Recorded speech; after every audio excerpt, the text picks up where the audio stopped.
गुरुर्ब्रह्मा गुरुर्विष्णु गुरुर्देवो महेश्वरा गुरुर्साक्षात् परं ब्रह्म तस्मै श्री गुरुवे नमः। नीलाम्बुजश्यामलकोमलंगं सीतासमारोह पीत्वाम भागं पानो महासायकचारुचापं नमामि रामं रघुवंशनाथम्। त्वमेव माता च पिता त्वमेव बन्धु च सखा त्वमेव विद्या च द्वरिणं त्वमेव सर्वं मम देव वासुदेवसुतं देवं कंसं चानुर्मर्दनं देवकी परमानन्दं कृष्ण वन्दे जगद। प्रिय बंधुओं, देवियों व सज्जनों, इस दुनिया में शायद ही कोई ऐसा सन्यासी होगा जिसने जिंदगी से खुश होकर सन्यास लिया होगा।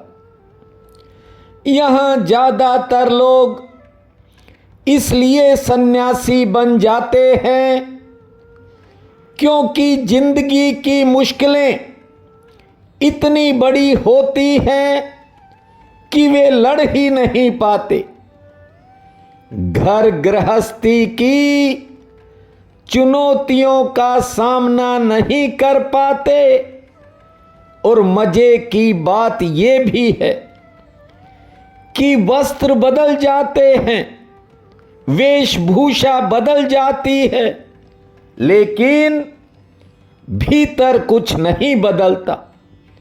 भीतर वही ममता, वही मोह माया घर बनाकर बैठी रहती है। जिसके भीतर बदलाव आ गया वो भले ही घर में रहे और या फिर जंगल में, कोई फर्क नहीं पड़ता। धर्म को ऐसे ही व्यक्ति की जरूरत होती है जो बाहर से नहीं भीतर से बदल गया हो। परमेश्वर ने हम सब पर कृपा की है जो हम श्रीमद् भागवत का श्रवण कर रहे हैं। यहां लोग धर्म को आंसुओं से जोड़ते हैं। यदि आपने भाव से सुना तो भगवान श्री कृष्ण जी की बांसुरी एक दिन आपके भीतर बजने लगेगी। फिर वो सन्यास दुख से नहीं निकलेगा, बल्कि आप एक ऐसा आनंद महसूस करोगे कि आपको खुद पर हंसी आने लगेगी। आप इस माया के रूप को समझने में सक्षम हो जाओगे। मैंने कल कहा था कि संसार रूपी माया का खेल आप अपनी आंखों से देखो। देखिए, हर कोई बहुत सी चीजों को देखता है, लेकिन इंसान का दुर्भाग्य क्या है, देखता हुआ भी अनदेखा करते चला जाता है।